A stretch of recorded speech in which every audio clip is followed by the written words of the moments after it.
vamos a hablar de Hamás y de qué es exactamente, si es un grupo terrorista, de a quién beneficia su existencia. Y para eso tenemos a José Abu Tarbush, profesor de Sociología de las Relaciones Internacionales en la Universidad de La Laguna y coautor del libro Palestina, de los acuerdos de Oslo al Apartheid. José, ¿qué tal? Hola, ¿qué tal? ¿Cómo ¿Cómo estamos? estás? Te escuchamos solo, no te vemos, qué pena, pero bueno, creo que es suficiente. José, Sí, bueno, estabas escuchando a Hamás, hay un tratamiento mediático alrededor de Hamás, se le denomina grupo terrorista en todos los casos. Explícanos qué es Hamás, de dónde viene. sí, bueno, efectivamente, Estados Unidos y la Unión Europea calificaron a Hamás de terrorista hace ya algún tiempo.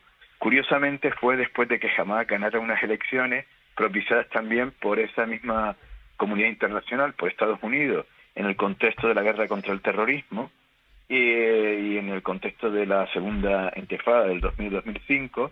Estados Unidos consideró en aquel momento que era más importante celebrar elecciones en los territorios palestinos ocupados que abordar el problema de la ocupación militar israelí. Y luego, una vez que Hamás se presentó a las elecciones y la ganó, pues Israel rechazó el resultado y también Estados Unidos y la Unión Europea. A partir de entonces bloquearon la franja de Gaza, por tierra, por mar y por aire, Israel, y bueno, vienen pagando ese castigo colectivo desde hace 16 años. ¿Cuál es el origen de Hamás? Mire, el origen Hamás está dentro de lo que se considera el Islam político o el islamismo y está emparentado con los hermanos musulmanes, que era una organización de carácter, digamos, quietista en el sentido político del término, era mucho más religiosa que nacionalista y fue de alguna manera cooptado, fomentado por Israel porque era una forma de dividir al movimiento nacional palestino, en concreto a la OLP, sobre todo porque la OLP tenía una imagen mucho más modernizante ante el mundo occidental, era un movimiento secular, nacionalista, que además se había adentrado ya en el juego político de las relaciones internacionales, había aceptado ya prácticamente, como se verán los acuerdos de Oslo, el reconocimiento del Estado de Israel y la solución de los dos estados.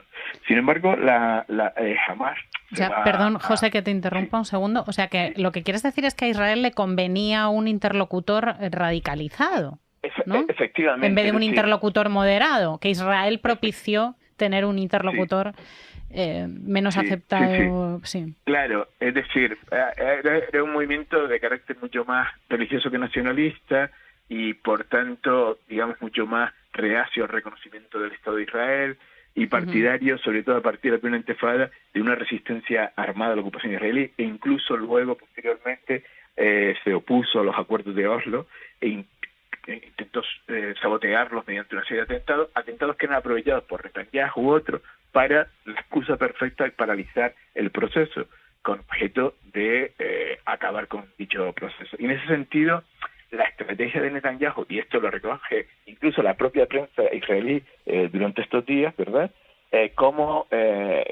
Digamos, su política ha estado destinada a debilitar a la autoridad palestina, que tiene ese reconocimiento internacional, que acepta la solución de los dos estados, que llevó una propuesta ante Naciones Unidas de reconocimiento del Estado palestino y es reconocido como Estado observador en Naciones Unidas, pero obviamente a Israel no, veía más en esa moderación, en ese pragmatismo del movimiento palestino, veía más un peligro que no Hamás, porque Hamás era como un interlocutor que, bueno, se descalificaba por sí solo, porque tenía esa Claro. estrategia violenta, pues se identificaba con el terrorismo, lo emparentabas con el islamismo radical violento, ahora lo están emparentando con el yihadismo, que son dos cosas Ujú. diferentes, etcétera, etcétera, ¿no?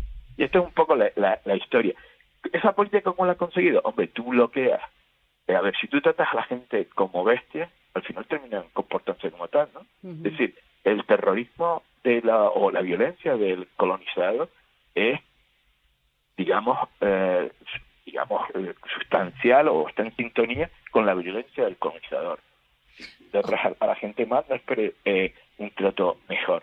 Y claro, hemos condenado a toda una población de cerca de 2.300.000 habitantes en un espacio muy reducido de 365 kilómetros cuadrados a un castigo colectivo infernal, donde Naciones Unidas, según un informe que emitió ya hace años, decía que a partir de 2020 la vida humana no sería posible en la Franja de Gaza, y estamos en el 2023, ¿no?